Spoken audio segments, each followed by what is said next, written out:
Hello listeners, this is the continuing video of Mahabharat audio series. This video will be regarding chapter 77. It's about the 12th day of the battle. The attempt to capture Yudhishthira alive failed. Drona was speaking to Duryodhana about this. It is clear we cannot succeed in our efforts to seize Yudhishthira so long as Dhananjay is nearby. It is no want of interest on my part. If by some stratagem we could draw Arjun away to some other part of the field, I could pierce the Pandav formations and capture Yudhishthira. I promise to seize him and deliver him to you provided he does not flee from the battle, renouncing honor. If he does that, then also we win indeed. Do we not? The chief of the Trigadesa, who heard Drona say this, talked it over with his brothers and they made a plan. They resolved to take the Samsaptaka oath and challenge Arjun to battle and draw him away from Yudhishthira's side. Accordingly, together with a large force, they gathered and sat before the fire, dressed in matted grass, and went through funeral gifts and ceremonies for themselves as if already dead, and took their oath. Not till we have killed Dhananjay will we turn back. If we flee in fear from battle, may we be punished as for deadly sin. Having adjured themselves thus before the sacred fire, they marched south, for that was the direction of death, and shouted, "O Arjun!" challenging him to battle. It was a great suicide squad organized to achieve what Drona had pointed out to be essential. Arjun turned to Yudhishthira and addressed him thus, "King, the Samsaptakas are calling me to battle. I am pledged to accept a challenge thus thrown out. Susarm and his men are calling me to battle. I shall destroy them all and return. Permit me to go." "Brother beloved," said Yudhishthira, "you know Drona's intentions. Keep that in mind and do whatever you think fit. He has promised Duryodhana to take me alive.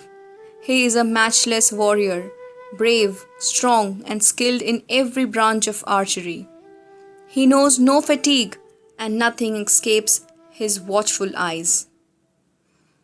"King, here is Satyajit standing in support of you," replied Arjun. "As long as he is alive and by you, nothing can happen to you." So saying, Arjun asked the Panchal prince Satyajit to stand guard by Yudhishthira's side and marched off like a hungry lion to meet the Samsaptakas. There, Krishna see the Trigaraths standing, cheerful under the intoxication of their oath, though they know they go to certain death. Indeed, they are full of the exultation of approaching Swarga. So speaking to his great charioteer, Arjun approached the large Samsaptaka force. This was the 12th day of the great battle.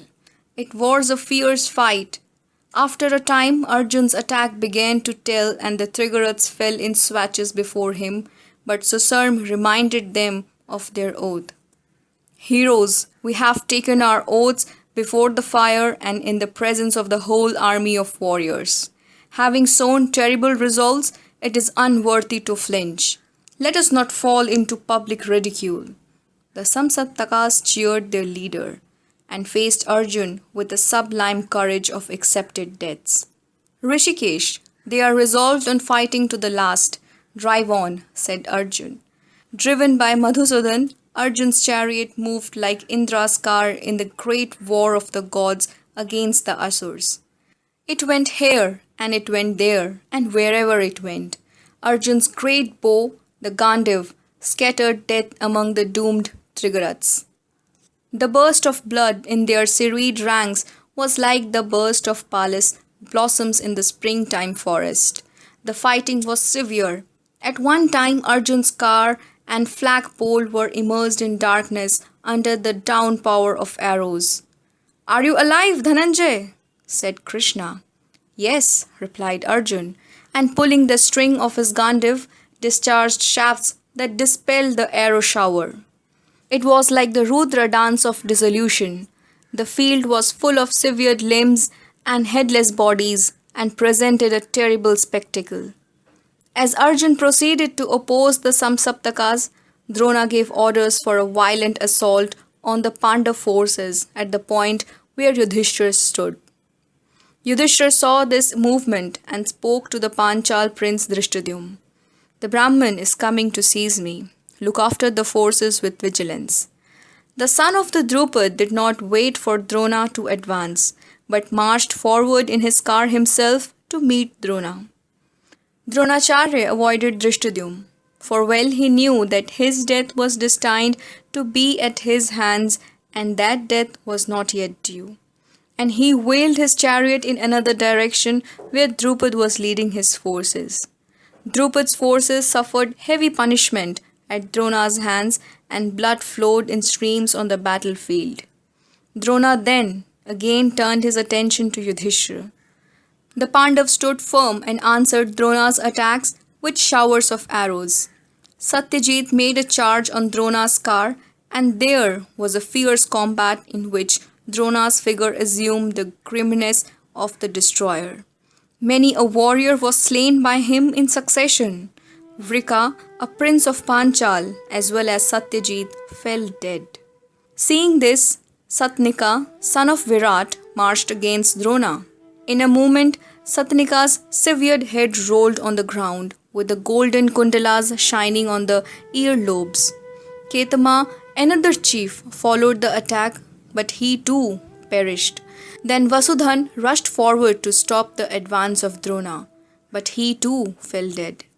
Yudhamanyu, Satyaki, Shikhandin, and Uttamojas, who came to push Drona back, were repulsed, and all these great warriors had to retreat. Drona was now almost within reach of Yudhishthira. At that moment, Panchalya, another son of Drupad, rushed madly up to stop the Acharya and fought most desperately. But he too was mortally wounded and fell from his chariot like a falling star. Then Duryodhan was delighted and said exultingly to Karna, "Radhe, do you see the valor of our mighty leader?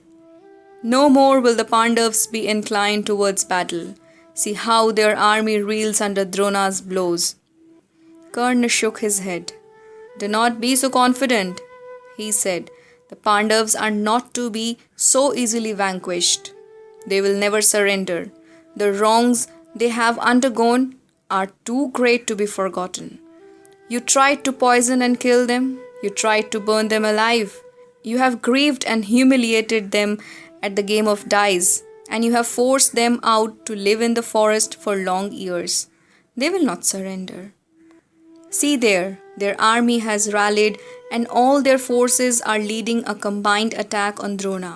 There, see Bhim, Satyaki, Yudhamanyu, Shatradharma, Nakul, Uttamojas, Drupad, Virat, Shikhandin. Drishtaketu and other warriors have all come to protect Yudhishthira and are pressing Drona hard. We shall not stand idly watching when we have put such a heavy burden on the Acharya. Great as he is, there is a limit to the load even he can carry.